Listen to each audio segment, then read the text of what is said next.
मैं आज खास आपको बुलाया था क्योंकि जितने भी टिकट के एस्पिरेंट्स हैं, यानी जो टिकट चाहते हैं, मैं चाहता था कि आप सब आए। मैं सिर्फ आपसे मुख्तसर 2-3 बातें करना चाहता था। सबसे पहले अगर आप सारे बैठ जाए ना, वो पीछे देख लेंगे, वो कहाँ देख लेंगे, बैठ जाए, प्लीज बैठ जाए, बैठ जाए। जिनके घुटने कमजोर हैं वो पीछे जाके खड़े हो सकते हैं। बैठ जाओ प्लीज, बैठ जाओ, बैठ जाओ, बस बस। अच्छा जी, सुने जरा मेरी बात, खामोशी खामोशी, अब सुने। देखिए, मैंने आज आप सबको दावत इस वजह से दी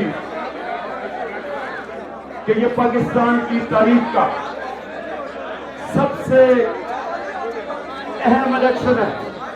ये फैसला कुन वक्त है पाकिस्तान में।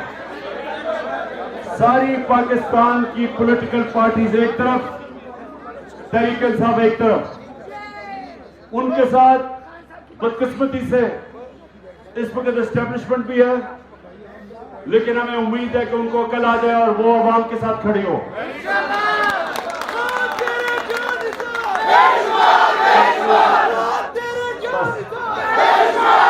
सुना सुना, देखिए, मैं आपको सबसे पहले एक बात कहना चाहता हूं कि मैं ये चाहता हूं कि जो भी मेरी तहरीक इंसाफ के टिकट के लिए जो भी ख्वाहिश रखते हैं, मैं सिर्फ आपकी थोड़ी सी सोच बदलना चाहता हूं।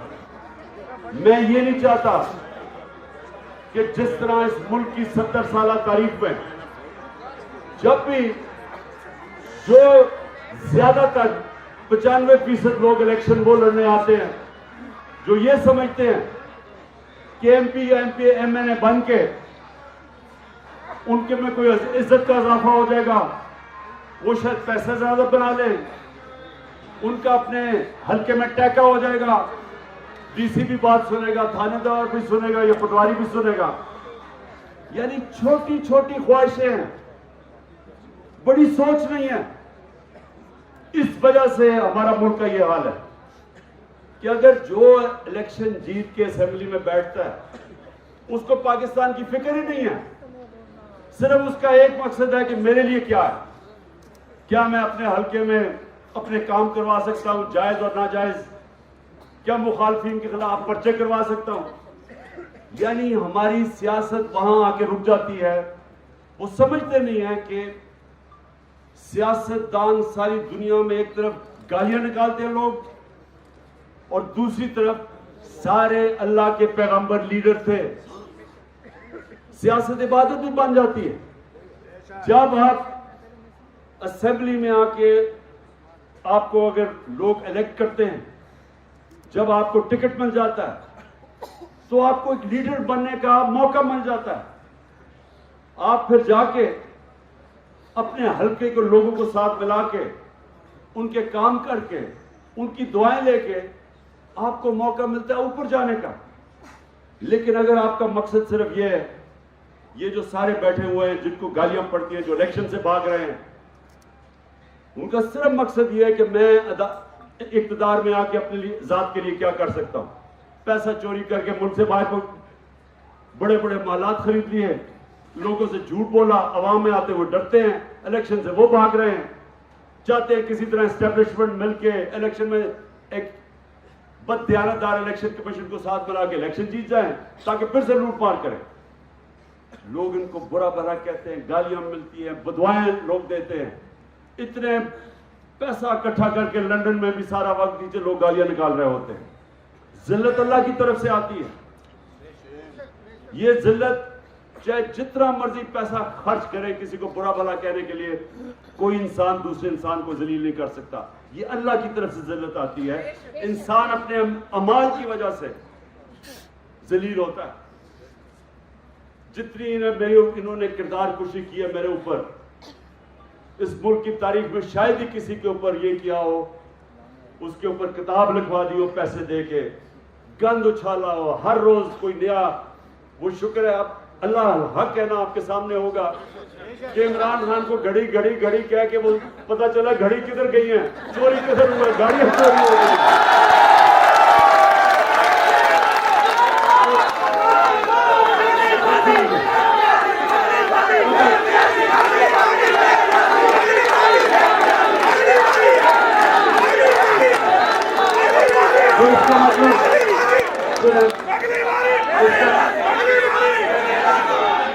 तो इसका मतलब ये कि कोई भी इंसान आपको जलील नहीं कर सकता। इंसान अपने अमाल की वजह से अपने आप को तबाह करता है। तो इसलिए मैं आप सबको एक पहले बात करना चाहता हूं कि आपने अगर पाकिस्तान को इस दलदल से निकालना है तो जब भी अल्लाह आपको मौका देगा, जिन जिन को मौका देगा, आपने इस बार एक नई सोच लेके आनी है। यानी बड़ा इंसान, सुने, बड़ा इंसान वो है जिसकी बड़ी सोच है। आज आपके मुल्क में सबसे बड़ा लीडर कौन है? कायदे आजम। और क्यों है? क्योंकि कायदे आजम अपने लिए नहीं उन्होंने पाकिस्तान बनाया। जब उनको पता था कि वो कैंसर से मर रहे हैं, अपने डॉक्टर को किसी को बताने नहीं दिया कि शायद अगर दुश्मनों को पता चल जाए तो वो डिले कर दें और शायद पाकिस्तान ना बने। ये कमिटमेंट थी। बीमार थे, मीटिंग में बैठते थे, पता नहीं चलने देते थे, क्योंकि अपने लिए नहीं कर रहे थे। इसलिए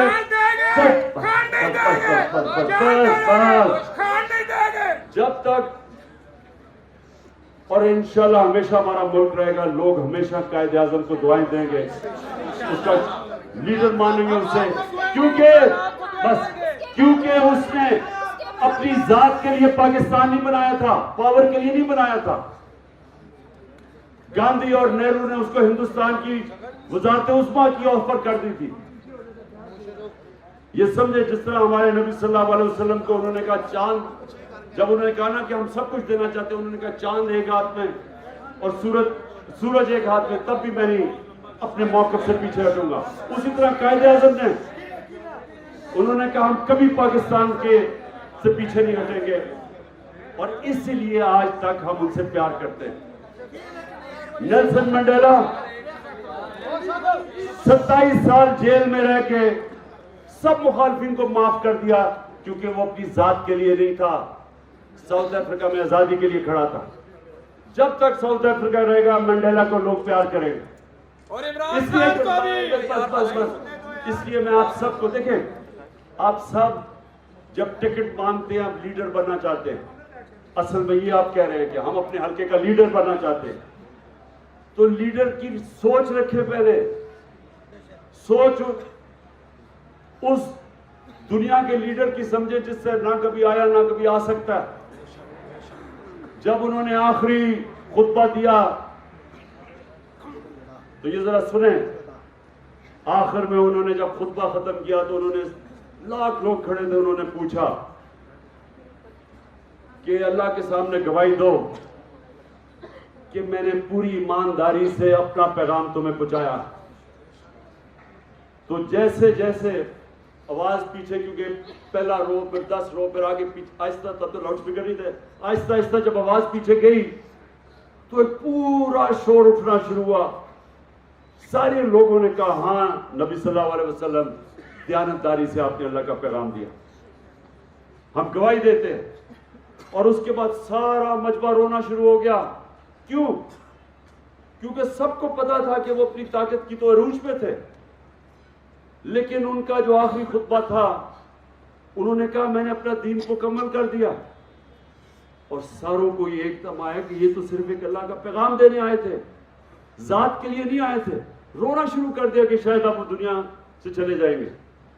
इसलिए मुसलमान उनके लिए मरने के लिए तैयार है। ये प्यार है उनका, और वो अल्लाह हमें हुक्म करता है कि उनकी सुन्नत पे चलो।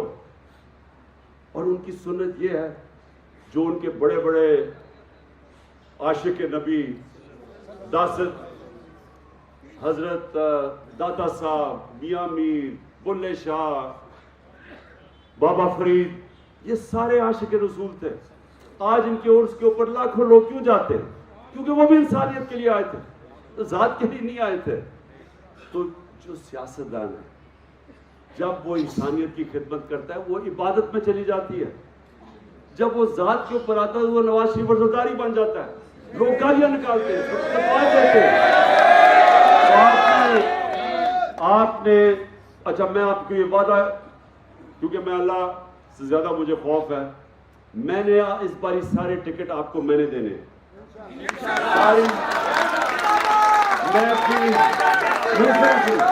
मैं अपनी पूरी कोशिश करूंगा। इंसान से गलतियां होती है, लेकिन मैं पूरी कोशिश करूंगा कि मेरिट के ऊपर और मैं जो समझता हूं उनको मैं टिकट दूंगा। लेकिन मैं इंटरव्यू भी आपको करूंगा अभी, लेकिन मैं सिर्फ आपको ये कहना चाहता हूं, जिनको नहीं मिले टिकट, मैं आज आपको सिर्फ ये कहना चाहता हूं, आपने हमारे जिहाद का हिस्सा बनते रहना है। आपने ये नहीं कि जी मैं खड़ा हो जाऊं, आपने अपने आप को शिकस्त नहीं देनी। क्योंकि अब मैं आपको बता दूं, कोई जमात अब तहरीक इंसाफ को इंशाल्लाह नहीं हरा सकती। सिर्फ मुझे डर तहरीक इंसाफ का, तहरीक इंसाफ से वो आपने, और मैं ये, मेरा ये वादा है कि आप सबको हम अपने साथ रखेंगे। मैंने कमिटीज बना दी हैं, जो पूरी, जैसे टिकट, मैंने सुना जरा मेरी बात, एजाज चौधरी पंजाब में, उधर ऑन पपी, और फिर ब्रिगेडियर मुसद्दिक को मैं लेके आया हूं। मकसद इन कमिटीज का ये होगा कि वो सारे जिनको टिकट नहीं मिलेंगे, पहले से तय कर देंगे कि हम आपको और किधर किधर एडजस्ट करेंगे। हजारों महकमे होते हैं, हजारों महकमे होते हैं, यानी सारे, आप अंदाजा नहीं लगा सकते कितने हजार हमारे पास महकमे होते हैं, जिधर हम पहले से आपको तैयार करेंगे, हम उनको एडजस्ट करेंगे। और इंशाल्लाह मैं केपी का, उधर भी मैं पूरी टीम बना रहा हूँ, आजम स्वाति की, अली मोहम्मद की, और मुराद सईद की। उनका भी काम होगा लोगों को एडजस्ट करना। पहले से ही, इलेक्शन से पहले से हम आप सबको एडजस्ट करेंगे। बंदियात इलेक्शन में नहीं, महकमे बहुत है, महकमों में आपको डालेंगे। मैं सिर्फ आपको भी कहना चाहता हूँ, आप सब ने हमारी टीम का हिस्सा बन के रहना। ये जहाज है और सब इंशाल्लाह लड़ेंगे।